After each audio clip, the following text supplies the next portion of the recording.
Welcome back to the channel, people. KG is back, and it is the Millwall versus Leeds United match preview. Big game, big game. Usually in the championship, these kind of games are usually ones where you look at them and go, yeah, we should be getting 3 points here. But even though I still think we can win this game, it's not going to be easy. And we'll get into the reasons why. But Millwall are doing well, so we're going to have to be on our A game. We've recently just seen a result which benefited us in a big way from Millwall. So we're going to have to be on it, and everyone is going to have to be on their jobs tomorrow night at the Den, which is a hostile place to say the least. Before I get into it, please like the videos, subscribe to the channel, of course, drop your comments and score predictions below. Thank you to Terrence, Dave Webster, William Morrison for the super thanks on the last videos. Much appreciation, guys. And thank you to Jason Taylor, who's become a member of the channel. Big up to you. Thank you to all existing members, and trust me, that support goes a long way. If you want to become a member of the channel, the link is in the description. Loomsy here saying, great to catch you live, KG. Yeah, I thought I'd do a live one today. I was going to do a recording, but I thought, let me go live today and let's just see what the live people are saying. And people who don't catch the live, just put your comments in the replay after, no problem. And afternoon to everyone. Shout out to you, Chris. Afternoon to you, Ina, as well. So yeah, listen, people. Oh, and we've got some news. We've been asking about Issac Schmidt. Well, we got an update from him, and we also have some good news about Ethan Ampadu. So yes. Yes, and Genghis Khan, you're in the house as well. Genghis Khan's mom, I should say. But listen, Danny Farker was speaking today. Listen, the reason why I'm rolling this one into the Danny Farker press conference, because there really wasn't a lot to go off today. It was basically a stand one, so there wasn't that much news. But you know, Danny Farker, I mean, he says everywhere's tough, but this is going to be a tough place, and he went on to say it's always a tough place to go. Last year it was a good win. They're in red hot form, many games unbeaten, 3 wins in a row, many clean sheets. They're a physical and competitive side, and I expect a completely different test to our game. And I do too. I 100% expect something way different. You know, if we got the much easy end against Plymouth, where it was just a stroll in the park, you know, there was hardly any sweat dripping off their shirts at the end of that game. I think it's going to be the complete opposite against Millwall tomorrow night. I think it's going to be the absolute complete opposite. And just going into Millwall, this is their record since February 24th after scoring first. Played 16, won 13, drawn 3. So, you know, that isn't a temporary run of form. That's a consistent run of form after they've got the goal and they're able to set up their defensive structure after they get the goal. So it is going to be a tough game, people. You know, even me saying this, it is going to be tough. But on our end as well, courtesy of UFC data, not going to read all of this. He put this one out a couple of days ago. But when Leeds have scored the opening goal in championship matches under Daniel Farker, out of 30 games, we've won 27 and drawn 3, lost none.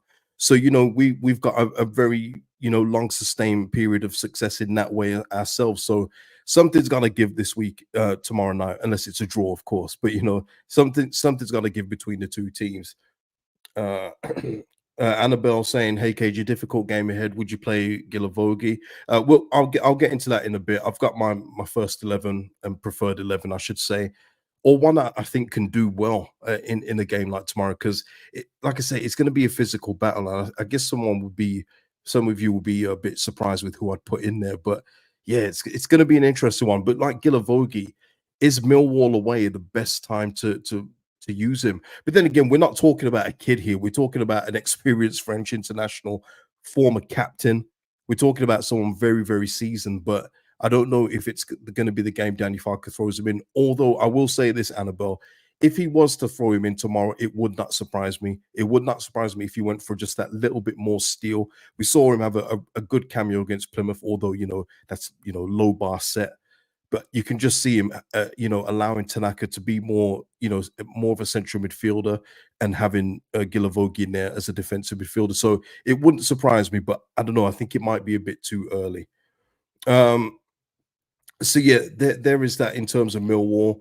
You know, their team, they're not going to have Joe Bryan tomorrow, who is obviously a big threat from their set pieces, which is a big part of their game, which is good news. But they've got some big boys in there. You know what I mean? They've got some big boys. So it's going to be on us, you know, Ryan Leonard, just one of those championshipy right backs, you know, just annoying. You know, he's going to probably kick Gnonto 2-3 times. By the way, shout out to Gnonto as well. Finally 21. Big up to you, Willie. And just as well saying this, because I know a few of you have been commenting about Willy Gnonto, and I know that numbers don't speak everything, but I haven't seen the fall off from Willy Gnonto that a couple of you have. But at this point in time, and again, these are just surface numbers, people. But yeah, he had no championship players registered more assists this season than Wilfred Gnonto, which is 5. And only Bristol City Scott Twine has created more big chances than Gnonto. So it's, for me, it's one of those things where I believe that if we had a bit more clinical finishing, I think Gnonto probably has better numbers as well. I don't know what it is. I know a couple of you haven't been too convinced with Gnonto, but I think he's doing very well considering that he usually is double, triple teamed on as well. Can he get a bit more output? Of course he could, but I think he's doing a good job so far, personally, anyway. Ali saying, asking here, do you think Barham should keep his place? No, I don't. I don't at all. No, he was asked about this. You know what, Ali, you've gone into that bit, so let's go into this. He was asked about Isaac Schmidt today, and it was one of those. It came up via the journalists, and they did it in a jokey way. I think it might have been Catherine Hannah who asked the question, just like, "Oh, I bet Isaac Schmidt was disappointed he didn't play." One of those. You have to laugh at, even though you want to ask it seriously. But Danny Farker was very clear here, people, and we've all had questions. We've all wondered why we haven't seen Isaac Schmidt. Going by his words and basically his face today, I would say that Isaac Schmidt needs to do way more in training than he's currently showing. He did say that he's had a few niggly injuries and illnesses, which has halted his progress.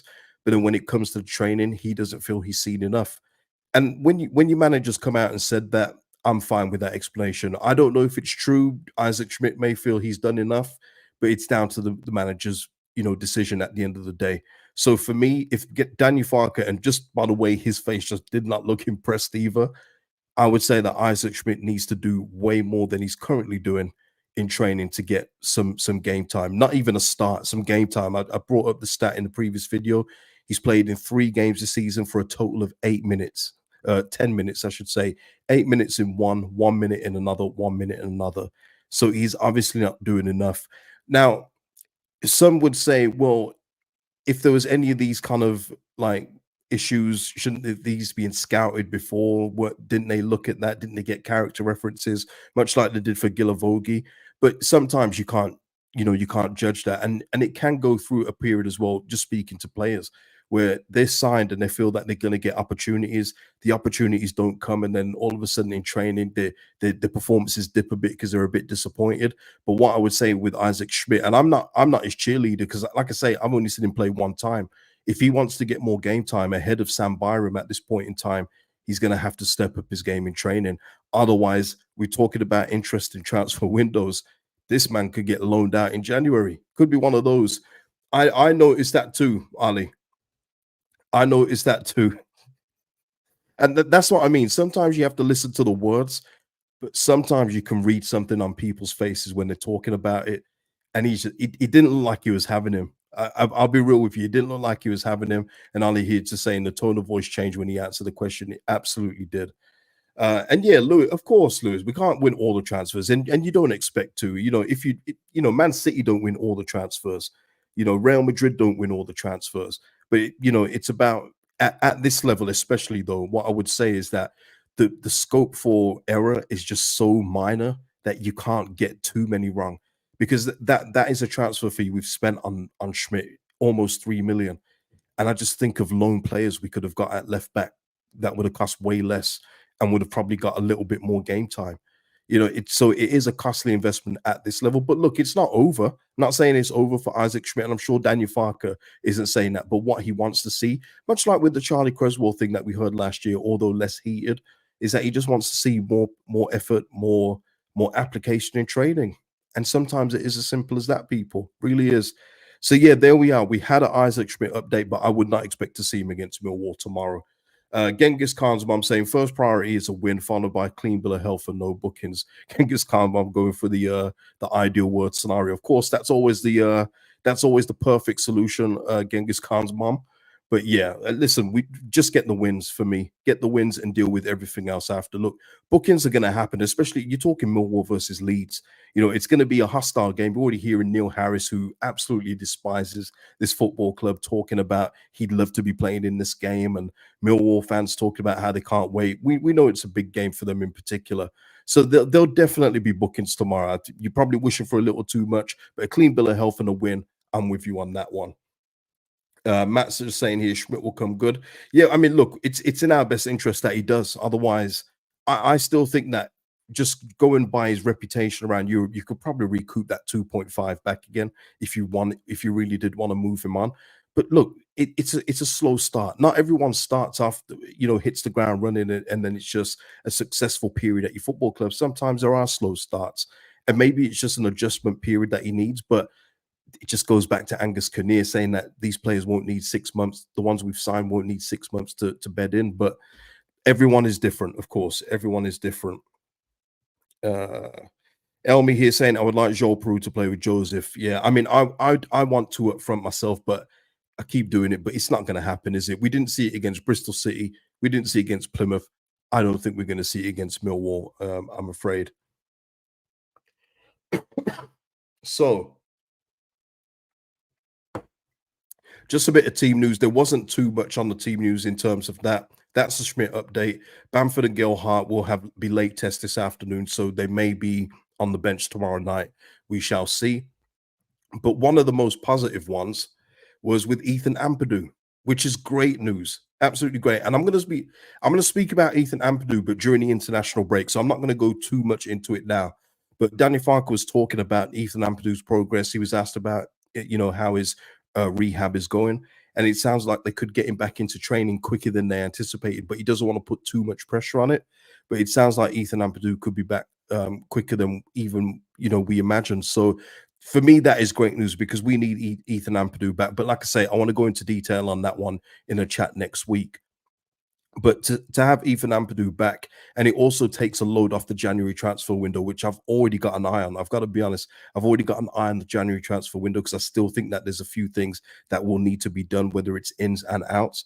But if Ethan Ampadu is back quicker than expected, then we don't have to worry about getting another midfielder in as well. So if Ethan Ampadu is back, more power to it. I do see him and Tanaka being the first choice when it's all said and done, and I think that would be a nice balance. And again, I'll go into my reasons for that next week.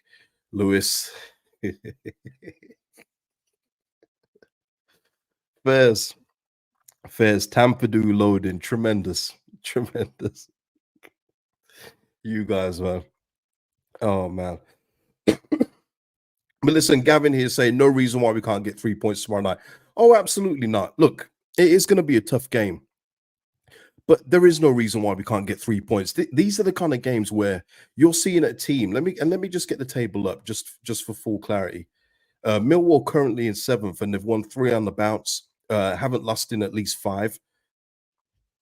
But these are the games where when you're finishing top 2, that you go into these and you win, and you go, damn, we've been good against how many other teams? We even beat Burnley, which kept us second, by the way, people. So thank you, Millwall, for that. These are the games where you go into it, win them, and make that team go, damn, we're good, but they're just that much better. And there's no reason why we cannot do that tomorrow night. Absolutely no reason at all why that can't be done. We're second for a reason, they're 7th for a reason. All right.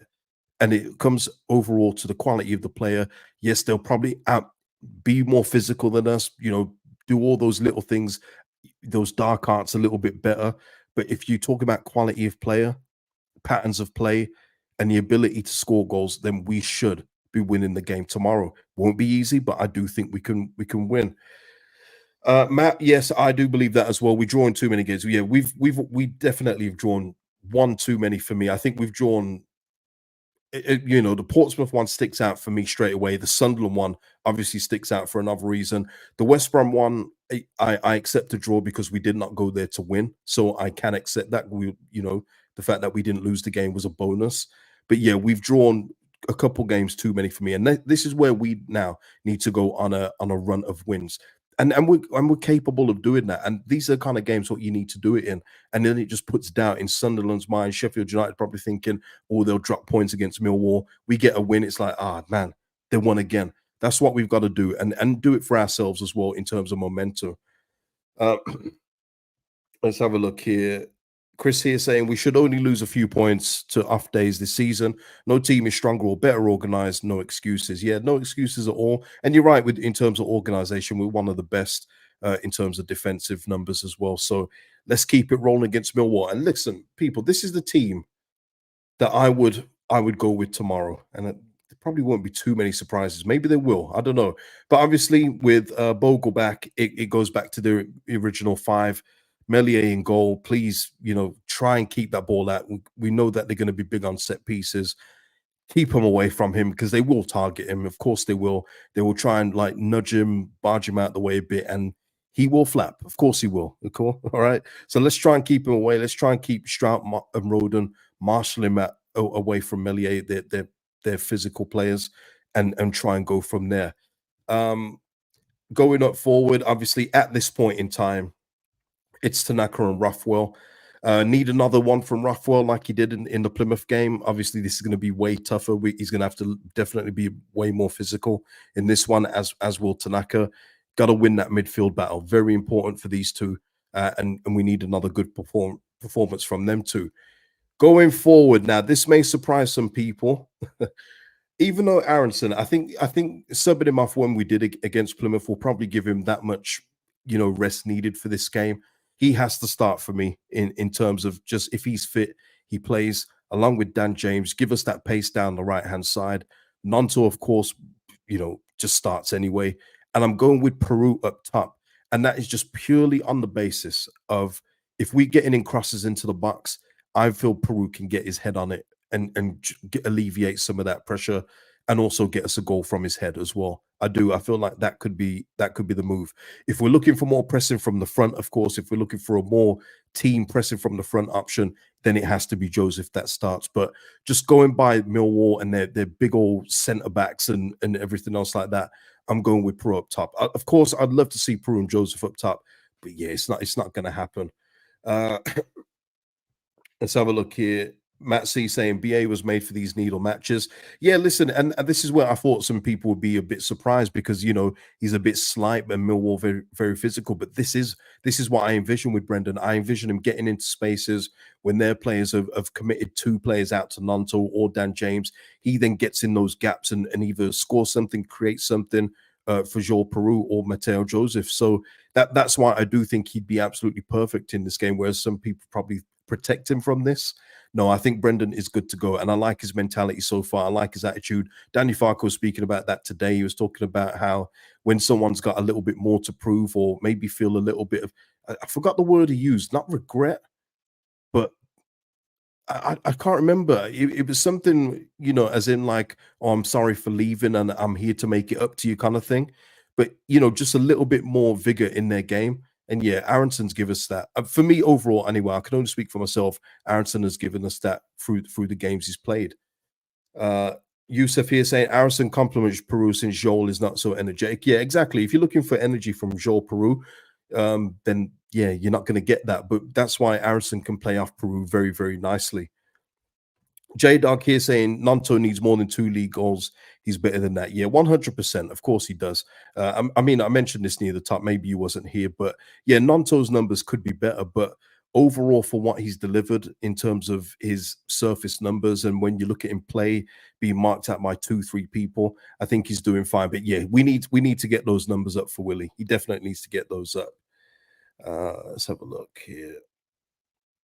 Yeah, Vega here saying they're missing Joe Bryan. McNamara is slow as hell. I like the right side to score with DJ and on fire and Bogle fresh. Yeah, exactly. Yeah, that's what I'm saying. When we're looking at Millwall, I'm looking at Millwall saying it's going to be tough, but I look at the quality that we possessed.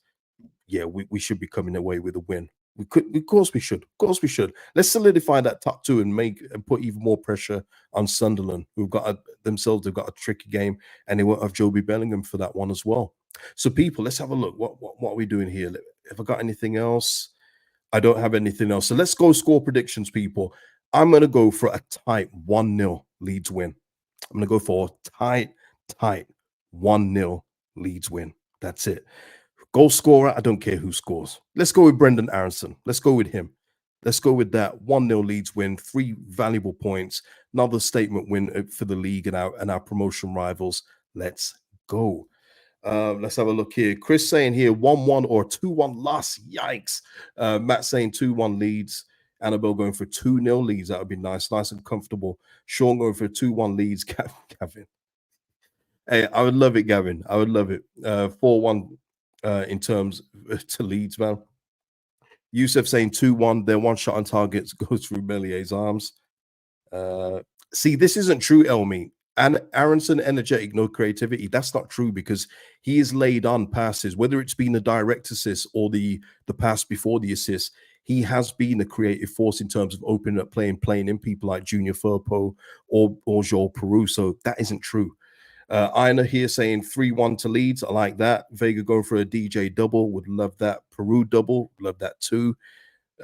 J Dov's going for a 1-1 and a 2-1 Leeds. Interesting. Two scores in one. Tremendous. Solomon not on squad yet. Okay, yes, Solomon. Look, once again, and I guess this when I was doing the team, I was thinking of Manuel Solomon, but yeah, I wouldn't start him in this one. I wouldn't. I don't know when I'd start him. I'll be real with you. And this is from someone that believes Manuel Solomon is an effective player at this level. I do. But when I'm looking at Gnonto, Aronson, James, I don't want to take any one of those out for Solomon. So for me, it's until Solomon comes on the pitch and does something where it's like, that's why we're paying 50,000 a week for him. Until he does that, I'm not upsetting this front, say the three, not Peru, because sometimes it will alternate between Peru and Joseph. But yeah, just for me, and again, this is nothing against Solomon, but I need to see a little bit more from him. And it's as simple as that. Yeah, that's it, Sean. He's got to be an impact player for now. And that's it. And like I said before, it's a good problem to have. It's a good problem to have in that you've got a Manuel Solomon on the bench that's probably itching to start by now. Now he's got himself a bit fitter, but he's like, well, how are you going to start? You don't start ahead of Gnonto. Tough to get ahead of Dan James and Aronson's. I'm doing really well. It's a good problem to have for Leeds. Probably not so good for Solomon. Yeah.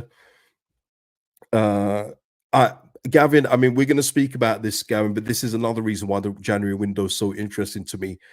I'd be very surprised, and even though it's for different reasons, remember how quickly Jed Spence got turf back to Spurs? Yeah, I can see it being the same, and then we have to go for another player to complement the other wingers, because unless he looks better than what he has done so far, you can't keep paying him 50,000 a week. And like I said before, I hope Leeds have been smart enough to put in a break clause in that contract, much like they did for Jed Spence. They have to. No updates on Ramazani. His timeline hasn't changed at all. So people, that's the show. But what I will say is that tomorrow night, I don't know if I'm going to be live straight after the game, because I'm going to be at an event. So if I'm not live straight away, I'll either do the match reaction on Thursday, which I know sucks, but November is going to be choppy for me anyway. So I'm going to need you guys to keep locking in, because it's going to be all over the gaff for me. But yeah, tomorrow night, if I'm not back straight away, if I'm not back by 11 or half 11, I will leave the match reaction till the day after, more than likely. So just keep it locked in on the channel, put your notifications on so you know when I've gone live or uploaded, and we'll speak about the result together. But people, that is it for the show. Please like the video before you go. Drop your comments, score predictions below, and I'll see you in the next video, people. Peace out.